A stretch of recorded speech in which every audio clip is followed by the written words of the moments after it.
السلام عليكم ورحمة الله وبركاته.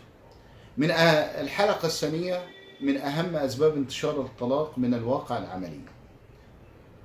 السبب الثاني أو الحلقة الثانية بتتكلم حول السبب الثاني في أسباب انتشار الطلاق، ومن أهم أسباب انتشار الطلاق هي تدخل الآباء والأمهات في حياة الأبناء. نصيحة لله، زوج بنتك اللي جه طرق عليك الباب وقبلته كخلقا ودينا وشكلا وكل ظروفه وملابساته وقبلته، لما يتجوز بنتك ما تحشرش مناخيرك في حياته، ما تعيش انت في حياته. هو مش بيعيش حياتك انت، بنتك ما بتعيش حياتك انت، ما بتعيش حياة امها، دي بتعيش حياة خاصة بيها وزوجها. فالله يرضى عنك، سيبهم يعيشوا حياتهم، انت ما انتش واصي عليهم. خذ القاعدة دي من النبي صلى الله عليه وسلم، علمها إيانا النبي صلى الله عليه وسلم علشان ما نتدخلش في حياة الأبناء خالص إلا بالحسن. النبي صلى الله عليه وسلم لما تزوجت أم المؤمنين تزوجت ستنا فاطمة رضي الله عنها وارضاها بسيدنا علي وهي بنت النبي صلى الله عليه وسلم، اشترى النبي صلى الله عليه وسلم قطعة أرض بجواره علشان يروح يستأذن سيدنا علي: خذ يا علي عقد البيع هدية مني ليك، حتة أرض علشان تجيب بنتي فاطمة تقعد معايا أو بجواري. فلما ذهب النبي صلى الله عليه وسلم إلى فاطمة وطرق الباب، دخل النبي صلى الله عليه وسلم ورحبت به أم المؤمنين فاطمة، رحبت به ستنا فاطمة رضي الله عنها وارضاها، فقص النبي صلى الله عليه وسلم عليها أنه اشترى قطعة أرض وجي يستأذن عليه أنه يقبلها ويبني عليها بيت عشان تكوني بجوار يا فاطمة.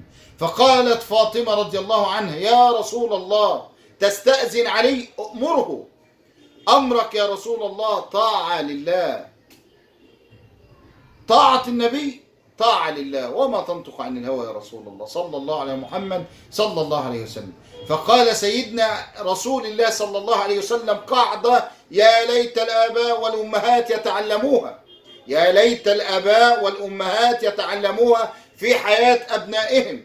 قال النبي صلى الله عليه وسلم: لكل بيت له صاحب، لكل بيت يا جماعة له راجل يمشي بيته بالطريقة اللي هو شايفها. انت مش جوزته بنتك علشان تعيش شريك معاه في حياته، تنزل الساعة كام وتطلع الساعة كام وتشتغل مع مين وما تشتغلش مع مين وتشتغل ايه وما تشتغلش ايه. دي مش قصتك، مش بتاعتك، سيبه هو وبنتك يعيشوا حياتهم.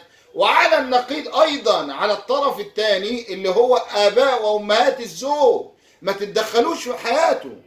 انتوا ما جوزتوش ابنكم عشان تكون هو حقر عليكم. يكلم مراته امتى، ما يكلمهاش امتى، يدي لمراته ايه، ما يديهاش ايه، ده حياته الزوجية يعيشها بالطريقة اللي هو شايفها. انت عشت حياتك انت وزوجتك وهو عاش حياته هو وزوجته، سيبوا الابناء تعيش حياتهم بالطريقة اللي شايفينها صح، ما تتدخلوش في حياتهم رجاء.